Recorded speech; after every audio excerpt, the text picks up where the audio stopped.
தஞ்சை பெரிய கோயிலின் சிவன் ஐயாவை பார்க்க ஓடோடி வரும் பக்தர்கள் பார்க்கும்போதே பாசிட்டிவ் எனர்ஜி இப்படியே பரவசமாக வருதுங்க. தஞ்சாவூர் சிவன் ஐயா கோவிலுக்கு ஒரு மிகப்பெரிய கதையும் இருக்குது, அது நம்ம எல்லாருக்குமே தெரியும்.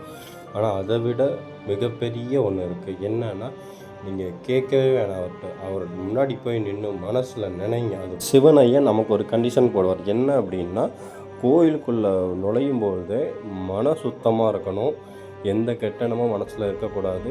நீங்கள் எதை நினச்சி கோயிலுக்குள்ளே போகிறீங்களோ அந்த விஷயம் மட்டும்தான் முழுமையாக நினச்சிட்டு இருக்கணும். வேறு எந்த விஷயம் நினச்சாலும் அவருக்கு நல்லாவே தெரியும். ஸோ அவர் பார்த்துக்குவார் எதுனாலும். எனக்கு நடந்த விஷயம், என்னோடய பர்சனல் வாழ்க்கையில் நடந்த ஒரு விஷயத்தை தான் நான் ஷேர் பண்ணிக்கிட்டு இருக்கேன். இது கதையோ எதுவும் கிடையாது.